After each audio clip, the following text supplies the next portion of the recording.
Slide कह सकते हैं कि पूरे विश्लेषण का निचोड़ है। एक असली रैली में वॉल्यूम तगड़ा होता है और बढ़त सिर्फ कुछ शेयरों तक सीमित नहीं रहती बल्कि चौतरफा होती है। वहीं जाल में वॉल्यूम एकदम कमजोर सा होता है। और लीडरशिप, असली रैली को क्वालिटी कंपनियां लीड करती हैं, जबकि जाल में अक्सर वही शेयर सबसे ज्यादा उछलते हैं जो सबसे ज्यादा पिटे हुए होते हैं। और सबसे बड़ा संकेत है प्राइस एक्शन। एक जाल हमेशा एक लेवल पर मतलब पिछले रेजिस्टेंस पर आकर दम तोड़ देता है, लेकिन एक असली रैली वो उस रेजिस्टेंस को तोड़कर आगे निकल जाती है।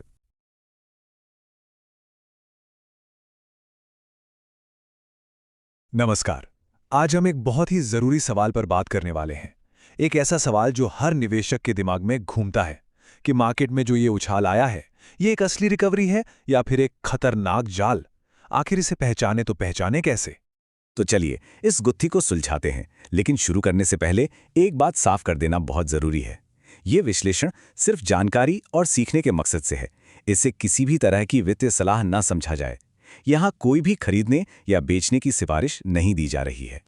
सोचिए, बाजार बुरी तरह गिरा है और फिर अचानक एक तेजी आती है। अब ये एक सुनहरा मौका है या एक बहुत ही खतरनाक चाल?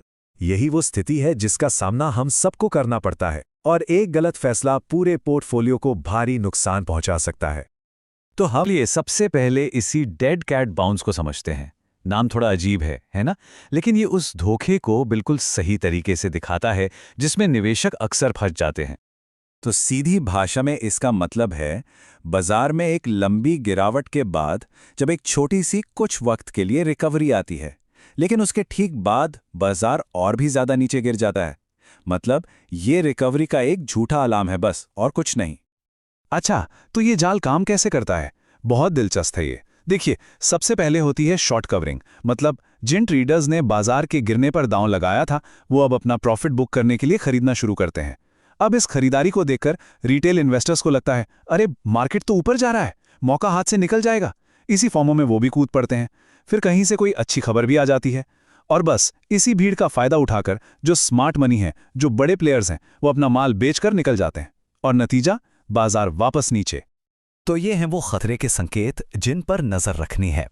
एक असली रिकवरी इससे बिल्कुल अलग दिखती है, जो हमें हमारे अगले पॉइंट पर ले जाती है। तो फिर एक मजबूत टिकाऊ रैली में क्या खास बात होती है? चलिए देखते हैं। एक जाल के ठीक उलट असली रैली में बाजार की भागीदारी काफी बड़ी होती है। जैसा कि यहां दिख रहा है, तेजी सिर्फ कुछ बड़े शेयरों तक सीमित नहीं है, बल्कि मिड कैप और स्मॉल कैप में भी जबरदस्त खरीदारी हो रही है। और ये एक और बहुत बड़ा संकेत है, कुछ खास सेक्टर बाजार को लीड करते हैं। ये वो सेक्टर होते हैं जिन्हें किसी खास आर्थिक थीम का फायदा मिल रहा होता है, जैसे मान लीजिए बजट से पहले की रैली। एक और दमदार इंडिकेटर है बड़े इंस्टीट्यूशंस की खरीदारी। यहां देखिए, सिर्फ एक दिन में DIIs यानी हमारे घरेलू संस्थागत निवेशकों ने 9,000 करोड़ की नेट खरीदारी की है। जब इतना बड़ा पैसा बाजार में लगता है, तो ये बाजार की दिशा में उनके मजबूत भरोसे को दिखाता है। चलिए अब इन दोनों को आमने सामने रखकर देखते हैं, ताकि सारे फर्क शीशे की तरह साफ हो जाएं। तो ये स्लाइड कह सकते हैं कि पूरे विश्लेषण का निचोड़ है। एक असली रैली में वॉल्यूम तगड़ा होता है और बढ़त सिर्फ कुछ शेयरों तक सीमित नहीं रहती बल्कि चौतरफा होती है। वहीं जाल में वॉल्यूम एकदम कमजोर सा होता है।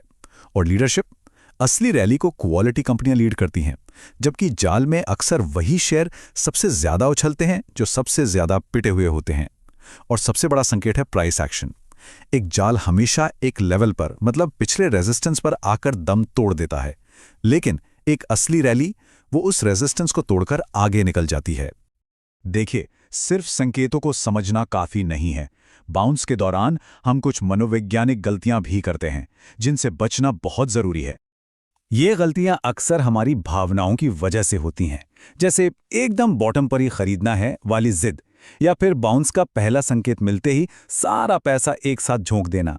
कई लोग तो स्टॉप लॉस लगाना ही भूल जाते हैं, ये सोचकर कि अब तो बाजार ऊपर ही जाएगा। और एक बहुत आम गलती है सबसे ज्यादा गिरे हुए शेयरों के पीछे भागना, ये सोचकर कि वो सबसे तेजी से पैसा डबल करेंगे।